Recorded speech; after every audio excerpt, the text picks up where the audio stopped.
Hi. Uh, Today we're having chai because it's very cold, so I can't have any soft drinks. Um, if you are new here, this is the Legacy Table where we talk about leadership through mentorship, and the focus of January is going to be foundations, good or bad. Last week we talked about allowing our mistakes to sting and learning from them. This week we're going to be talking about making the conscious decision to just move on over. Okay. I don't like using the word or the term move on because it was used wrongly in my case. So, for context, I lost my grandma in 2021, and around the same time, I broke up with someone. Around the same time, my dad was hospitalized, and I went to a very trusted leader, and that leader straight up told me, get over it and move on. I ended up being depressed for the rest of 2021, only recovered in 2022 March. So I don't like telling people to move on. I like telling them, let's take calculatable steps in moving forward with our lives. Okay. Today's episode is going to be titled Staring Down the Barrel of the Gun. Um, I know it sounds a little bit out there, but I promise I'm heading somewhere with it. Um, I'm gonna say two quotes and then I'm gonna give like a small story and then I'm just gonna keep talking until I stop. So the first thing is losing hurts more than winning excites. The second thing, you need to explicitly define what you don't want to ever go back to. I have been influenced by my BFF to look into Stoicism. So I am currently reading a book called The Little Book of Stoicism. I think it is an interesting philosophy that, when applied correctly, is very beneficial to a person. Okay. Um, the key ideas of my ramblings of the day are: number one, everybody hits a snag, everybody has flaws, everybody has mistakes. Some things are way out of our control. It happens to everyone. But I have a caveat: if you're not dead from it, then what? Because you kind of have to have your life back together in some way. So, yes. The other idea is that when you stare down a situation that is meant to completely destroy you, it forces some level of honesty, it forces some level of responsibility, and ultimately it forces you to look at what is truly beyond your control. And I think the Stoics did that beautifully because they trained themselves to look at what they could control and what they couldn't, and what they couldn't control, they were just like, I can't really control it, so I'm going to live my life to the best of my ability as it unfolds. Okay. Um, I talked about this last week, but I honestly believe that when you avoid conundrums, or when you avoid mistakes, or when you avoid the consequences of mistakes, or the consequences of things that happen to you, it basically delays your growth. I was having a conversation with my mom in between the period where nobody knows the date. So it was between December 27th and January, I think should have been the 3rd. I don't know what day it was, honestly. All I know is that I was having an issue, and the first person I thought about calling was my mommy. So I was like, hi, mommy, I have a question. So I have felt, for context, I am obviously in a new place. I'm all by myself. The closest people to me are millions of miles away. So I was having a really hard time about it, and I didn't have anybody to talk to.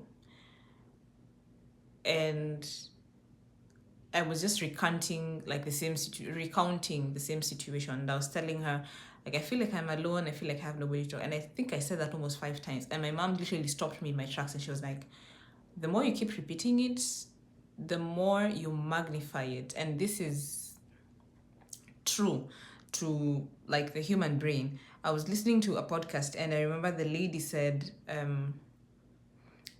it was an experiment that was made, okay? So two groups of people were put in a room. One kind of had a line drawn so that it looked like a scar, and it was on their face, and like there was paint, so it looked like a scar that was bleeding, and the other people did not. And then they were all like sent out to go have conversations with people, and then when they came back, they were asked, so how did the conversations go? And everybody who had a scar or thought they had a scar said that they felt like they were being judged, they felt like people didn't like them, they felt all of these things. Now, what they did not know was that in this specific experiment, the conductor had put like a moisturizing oil, and I'm literally just saying what the lady said, okay? I'm just repeating it, maybe for people who've never watched the podcast or anything. So the lady said that the conductor had put like a moisturizing cream so that as the people were going out, those who had the scar, like literally it just wiped everything. So they didn't really have the scar, but they still believed it in their hearts, so that even when they were having conversations with people, they were very, very conscious. And they thought that people judged them. They thought that, they looked ugly. They thought that they were deformed. They thought that there was something wrong with them. But that wasn't the case. So the idea is that the more you focus on something, the more you magnify it, and hence it kind of influences even how people interact with you, because 90% of the time they don't know what's going on with you. They just respond to the cues that you throw out. When I talk about staring down the barrel of the gun, which is the title of my podcast today, it's sometimes you really have to look at those really terrible situations and just ask yourself, okay, what happens if I'm able to go to the very bottom, like rock bottom? What happens then? I have a very good friend of mine. He keeps telling me, when you reach rock bottom and then you understand that nobody's coming to save you, that's when the real work begins. Because you're able to look at your insecurities, you're able to look at your flaws, you're able to look at things that are out of your control. You're able to look at the consequences of your actions very, very honestly and very, very brutally. The Stoics sum this beautifully in the second statement that I said. They say that when you have completely defined what you don't want to go back to, then you know exactly what you need to do. At the beginning of the year, I did say that we are going to be writing a lot this year. I personally am going to be writing a lot, because I feel like when you write, you are able to articulate the issue at hand, whether good or bad. If you never write it down, then it's just an imagination. It is just a thought that exists purely in your mind. It has not yet been actioned, so it hasn't happened. The point is, it hasn't happened yet. But when you write something down, then you can clearly define what is the issue. Is it good? Is it bad? Can it be dealt with? Can it not be dealt with? That kind of thing. In as far as loss is concerned, this is something that I was thinking about during the week. When you lose something, it is a lesson of what is beyond your control, because loss kind of teaches you that every single day that you have is really a gift, and you can make good choices with the gift that you've been given. You can make good conscious choices that ensure that the life that you live is a good life, even if the circumstances don't allow it. Now, happiness doesn't necessarily cause growth, because think about yourself when you're happy. You are in cloud 9. You are not thinking about anything other than bliss, and you are okay. But when you suffer loss, you realize that you are never really in control. And there's a beauty that comes with not being in control, because it helps you plan better, it helps you understand life better, and it helps you preempt sort of what's going to happen. There's a guy that I came across in my Stoic journey. He's called Epictetus. And yes, I spelled it correctly. I said it correctly. The framing of this kind of lesson would be: the barrel that we stared down strips away everything that was ever we thought we were in control of. Okay, if you are a girl, a lady, a woman, I know I have grown up with aunties who, we would watch things like the entire night. Anyway, if you've watched a lot of crime documentaries or just series based on crime, there's usually like okay, I'm going to be describing a gun. I don't own a gun. I don't know how to operate a gun, but I have seen it in movies. So the gun is usually pointed at you, and if it's like, I'm going to say a revolver, if I am wrong, feel free to tell me in the comments. But like, there's the one that they do, and then like they throw it, and they put it in your head. And when it clicks and nothing happens, I often see it in movies. It kind of strips away the fear just a little bit, because it means you're not dead. It means that you have the opportunity to renegotiate for your life. And I think that is what is most exciting about this episode for me. It's like you're given a new chance at saying like, could we talk about this just a little bit? Or could you give me more time? Or please don't kill me. Something of the sort. If I was to digress a little bit and talk about loss, so assuming like you lose everything, it defines exactly what you are attached to. And it goes back to what I was saying in the beginning. Even if you're attached to certain things, you don't have control over how long that attachment will last. Many of us have lost people in life. I know I have lost some very dear people. As a leader, a few years back, 2 years back, I lost one of my favorite kiddos. I'm just gonna call him a kiddo because he was barely 20. He was a good kid. As a leader, sometimes you want to, and I have seen this in other leaders, you want to control how people act when they're not around you. But I honestly believe, and I said this in my previous episode, we need to understand that the people that we lead don't think like us. They have very different wirings. They have very different traumas. They have very different ways that they've been brought up. So they don't think like us. So in my case, this particular young person, I was doing the best that I could in terms of leading and mentoring and ensuring that they were fine. They took some parts which I didn't agree with. They did later come back, but I think that they might have come back a little bit too late, and in between I lost them. And I remember crying for weeks. People thought I was fine, and people said a lot of nasty stuff. And while I would have chosen to react emotionally, I did react emotionally to like one or two friends, and then I just kept quiet. And I began to reevaluate my leading style, because loss teaches you that attachment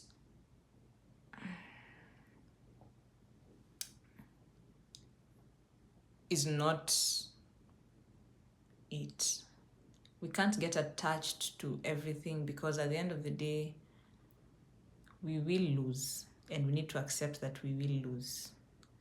I think that many of us are very scared of accepting the fact that we will lose some things, so that by the time it's hitting you, you don't even know how to handle it. When I lost this particular young person, I didn't know how to handle it. It was my first time losing anybody that I have ever led in my entire life. And I had to really sit down with myself and tell myself that even in my leadership journey, I am going to lose a few. It's not something that I want to do, but it's something that it's an eventuality that will happen. And I have learned how to deal with it, to be okay in knowing that I did everything possible. In that same beat, it has helped me prepare better, because you plan better in terms of how you speak, how you carry yourself. You plan the right thing to say. You don't misadvise people. You don't make people think that you are carrying their lives in your hand. You are carrying their lives in your hands, because at the end of the day, the only person who carries our life is God, nobody else. As leaders, we need to understand that we don't necessarily, yes, we have a responsibility, but we don't necessarily have monopoly over people's choices.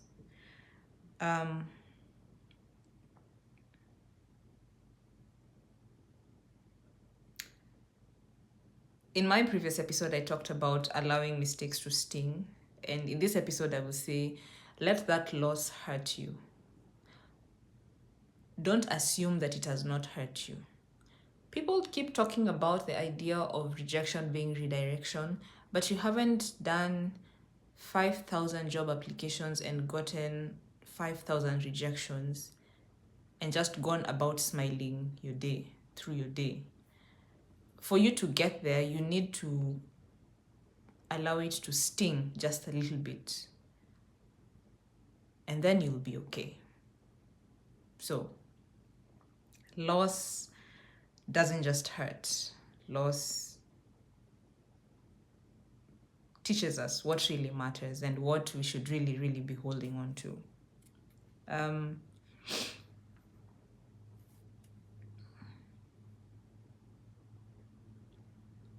I've been talking about stoicism, which is my theme for January and February.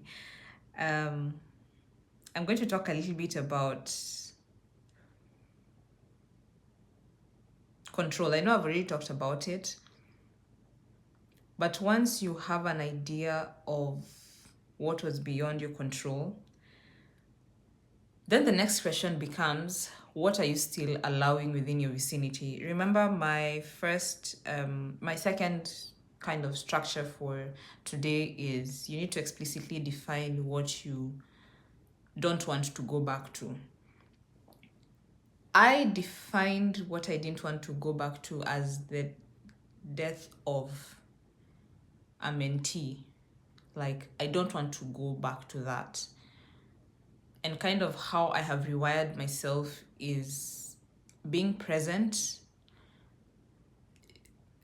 speaking life, and being aware of boundaries between myself and the people that I mentor. Because if you don't have boundaries, then it can almost mess you up. You need to set clear boundaries and say that I can only do this much as a leader.